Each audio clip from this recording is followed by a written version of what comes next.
Mahkamah Agung melalui Panitia Seleksi Hakim Ad Hoc membuka pendaftaran seleksi calon Hakim Ad Hoc Tipikor tahap ke-23 tahun 2025. Pendaftaran calon Hakim Ad Hoc Tipikor ini dibuka pada tanggal 17 Juli 2025. Hal ini disampaikan oleh Ketua Panitia Seleksi Calon Hakim Ad Hoc Tipikor, Prim Haryadi. Prim Haryadi bilang, pendaftaran calon Hakim Ad Hoc Tipikor terbuka untuk seluruh warga negara Indonesia yang hendak mengabdikan dirinya sebagai Hakim Ad Hoc pada Pengadilan Tindak Pidana Korupsi tingkat pertama dan tingkat banding. Prim menambahkan dari proses seleksi Hakim Ad Hoc Tipikor tahun ini, Mahkamah Agung akan menerima 10 Hakim Ad Hoc yang akan ditempatkan di seluruh Pengadilan Tipikor tingkat pertama dan tingkat banding di seluruh Indonesia.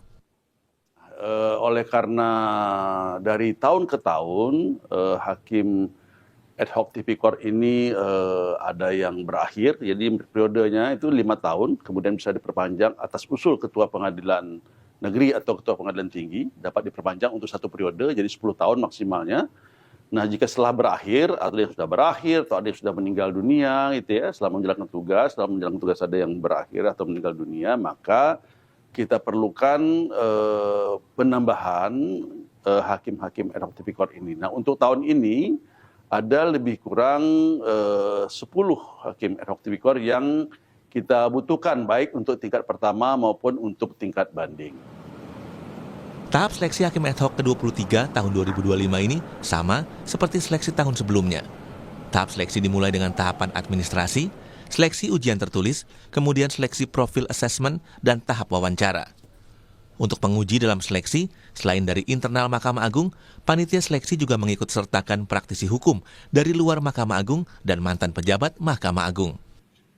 Ya, untuk tim penguji kita Mahkamah Agung melibatkan baik para akademisi maupun para praktisi ya ataupun tokoh-tokoh masyarakat. Seperti misalnya saya contohkan, untuk akademisi kita melibatkan Prof. Indiarto Senoaji, juga ada seperti Prof. Topo dari UI, ada juga Prof. Nur Basuki dari Airlangga gitu ya, dan juga ada seperti Pak Ganjar gitu ya, itu Bonaparte dari UI juga.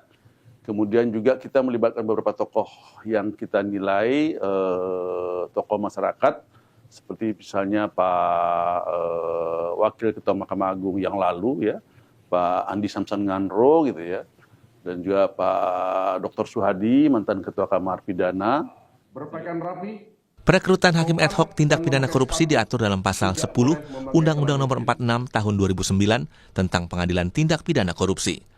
Undang-undang mengamanatkan dalam mengadili perkara tindak pidana korupsi harus dilakukan oleh hakim karir dan hakim ad hoc dengan komposisi sebagaimana ditentukan undang-undang. Kami ucapkan terima kasih serta mohon maaf apabila dalam pelaksanaan